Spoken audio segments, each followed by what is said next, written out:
साथियों नमस्कार। साथियों 2024 में कई ऐसी उथल पुथल हो रही है, ऐसी कई घटनाएं हो रही हैं जिसके बाद पूरी दुनिया में किस प्रकार का ग्लोबल ऑर्डर स्थापित होगा कुछ कहा नहीं जा सकता। इस वर्ष कई देशों के चुनाव हुए हैं और कई देशों के चुनाव होने हैं, जिसमें रशिया शामिल है, जिसमें पाकिस्तान शामिल था, भारत के चुनाव हुए, यूएस के चुनाव होने हैं और न जाने कितने देशों के चुनाव इस साल हुए, बांग्लादेश के भी हुए। इस वर्ष जब भारत के चुनाव खत्म हुए, प्रधानमंत्री मोदी की जो बीजेपी है उसकी सीटें 240 आई, पूर्ण बहुमत नहीं आ पाया, तो लोगों को लगा कि प्रधानमंत्री बड़े कमजोर हो गए हैं और अभी तक प्रधानमंत्री मोदी ने कोई ऐसा कदम भी नहीं उठाया जिससे कि लगे कि बहुत ज्यादा मजबूत हैं। लेकिन आपने गौर किया होगा पिछले 2-3 महीने से लगातार ऐसी विदेश यात्राएं प्रधानमंत्री मोदी कर रहे हैं जिनके बाद ये अब कयास लगाए जा रहे हैं कि मोदी की वास्तव में नीति क्या है। इस समय प्रधानमंत्री मोदी की जो एकमात्र लक्ष्य दिखाई दे रहा है, मतलब कंफर्म नहीं है, ऐसा उन्होंने नहीं कहा, लेकिन हां इधर उधर सूत्रों से पता चल रहा है कि एकमात्र लक्ष्य यह है कि कैसे भी रशिया और यूक्रेन के युद्ध को रुकवाया जाए। अगर यह युद्ध रुका और भारत की मध्यस्थता से रुका तो जानिए कि भारत का पूरी दुनिया में स्टेचर क्या होगा।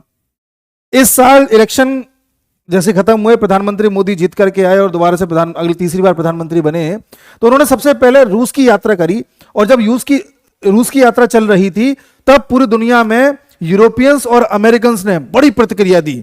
अमेरिका तो चिढ़ गया था, ऐसी ऐसी बातें कह रहा था आप कल्पना नहीं कर सकते। ऐसा लगता था कि ये कोई सैंक्शंस लगा देगा, पता नहीं क्या कर देगा। इतना चिढ़ गया था कि भारत रूस क्यों गया, प्रधानमंत्री मोदी इस तरह से क्यों मिल रहे हैं रूसी राष्ट्रपति से, इतनी घनिष्ठता क्यों दिखा रहे हैं। मोदी ने भी कुछ नहीं कहा, राष्ट्रपति ने भी कुछ नहीं कहा। अच्छा, जो ये डील्स करके आए थे वो डील्स कोई बहुत बड़ी नहीं थी, थोड़ा एनर्जी पे डील कर ली, ट्रेड पे डील कर ली, ऐसी डील्स थी। अगर आधिकारिक यात्रा की बात करी जाए तो ऐसी डील्स थी कि जिन्हें शायद विदेश मंत्री को भेज करके भी किया जा सकता था। लेकिन मोदी जी गए तो कोई ना कोई बात रही होगी, गंभीर बात रही होगी जो शायद अभी ओपन नहीं करी है। अब ये बात क्या रही होगी, इस बात से पता लगाया जा सकता है कि जब अमेरिका पूरी तरह से अपनी भड़ास निकाल चुका था तो हमें अमेरिका से कोई मतलब नहीं था। प्रधानमंत्री मोदी ने अगले महीने यात्रा रखी यूक्रेन की, यूक्रेन गए, यूक्रेन के राष्ट्रपति से उसी प्रकार से मिले, यूक्रेन में भी उन लोगों के प्रति संवेदना व्यक्त करी जो अस्पताल पे हमला होने की वजह से मर गए थे, जो बच्चे, निर्दोष बच्चों की जो मृत्यु हुई थी, उनके प्रति संवेदना व्यक्त करी और यूक्रेन के राष्ट्रपति के साथ ठीक वैसे ही मुलाकात करी जैसे पुतिन के साथ करी थी।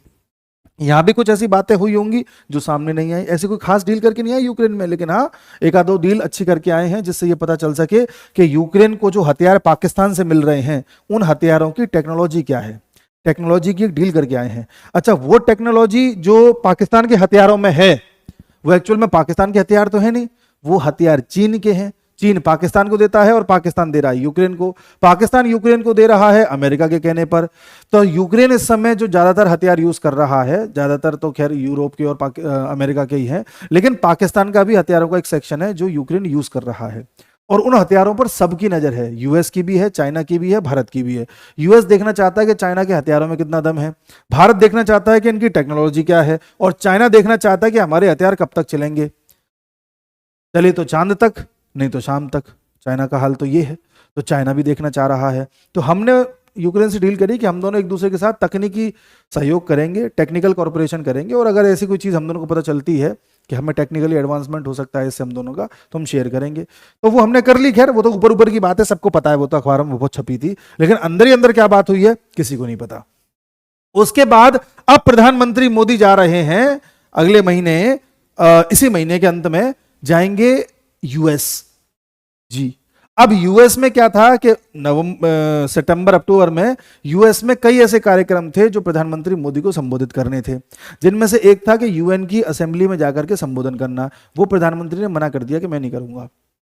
अब आप एक चीज देखना कि यूएन की जो असेंबली, जो जनरल असेंबली होती है, उसमें ना तो शी जिनपिंग संबोधन कर रहे पिछले कई वर्षों से, पिछले साल मोदी ने भी नहीं किया, इस साल भी नहीं कर रहे, व्लादिमीर पुतिन भी नहीं कर रहे। बड़े बड़े देश अब उस चीज से बच रहे हैं यूएन जैसी चीज से, क्योंकि यूएन में पूरी तरह से दखल है उन देशों का जहां पर यूएन है, यानी कि या तो यूएस का है या यूरोपियन कंट्रीज का दखल है।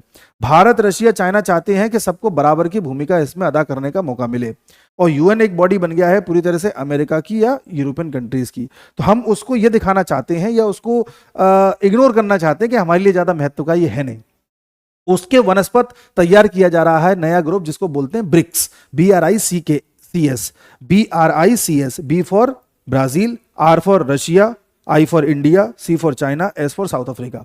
तो इस ग्रुप को अब धीरे धीरे रशिया बड़ा बनाना चाहता है, कई देश इसमें शामिल भी हो गए हैं, और इस ग्रुप को इतना बड़ा बना देना चाहता है रशिया, भारत भी चाहता है कि ये ग्रुप UN के या G20 के पैरेलल खड़ा हो जाए। जो ये अमेरिकन और यूरोपियंस चाहते हैं ना कि पूरी दुनिया इनके इर्द गिर्द घूमे, इन्हीं के ग्रुप्स के इर्द गिर्द घूमे, वो सब रशिया और इंडिया नहीं चाहते। रशिया इंडिया चाहते हैं कि हर किसी का बराबर का से हो, हर किसी के बराबर की बात कही जाए किसी जगह पर। इसलिए ब्रिक्स को बड़ा किया जा रहा है। रशिया तो इस पक्ष में भी है कि ब्रिक्स की अपनी एक करेंसी लाई जाए, ये डी-डॉलराइजेशन किया जाए। जो डॉलर का पूरी दुनिया में उपयोग किया जा रहा है, जिससे अमेरिका के भाव बढ़े हुए हैं, उस डॉलर को ही चलन से बाहर कर दो। रशिया ने तो अपनी करेंसी में कर ही दिया है, वहां तो डॉलर यूज ही नहीं होता अब, क्योंकि सैंक्शंस लगे हुए हैं।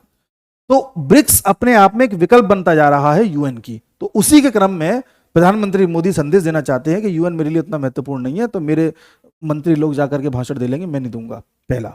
दूसरा, प्रधानमंत्री मोदी US में भारतीय मूल के नागरिकों को संबोधित करेंगे। हालांकि अभी हमारे शहजादे गए हुए हैं, शहजादे में उल्टे सीधे बयान दे रहे हैं, देने दो। बाद में प्रधानमंत्री मोदी जाएंगे और भारतीय मूल के नागरिकों को वहां पर संबोधित करेंगे। और उसके बाद भारत ने यह बोला है कि इस साल भारत में क्वाड की मीटिंग होनी थी। क्वाड यानी कि 4 देशों का एक समूह है, जिसमें भारत है, USA है, ऑस्ट्रेलिया है, जापान है। ये भारत में होनी थी और अगले साल वाली US में होनी थी। तो प्रधानमंत्री मोदी ने कहा कि भाई ये काम करते हैं, अगले साल वाली भारत में कर लेंगे, इस साल की US में कर लेंगे, मैं US आ रहा हूं, वहीं पर मिल लेंगे सब लोग। US मान गया। तो अभी क्वाड की मीटिंग भी होनी है बाइडेन के जो बंगला है उसके आसपास, तो वो भी निपट जाएगी। ये सारी चीजें हो जाएंगी और शायद कोई ऐसी बात भी हो जाएगी जो ये मोदी जी करना चाह रहे हो। वो क्या है हमें नहीं पता, मैं आ रहा हूं उस बात पे अभी।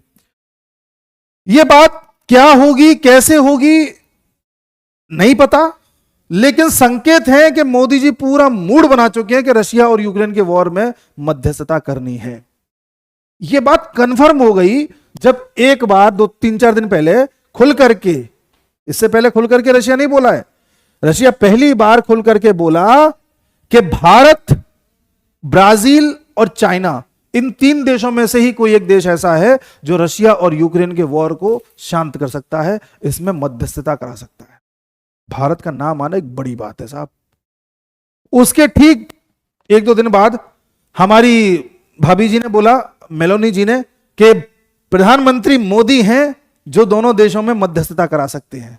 उनको तो बोलना ही था, आपको तो पता ही है।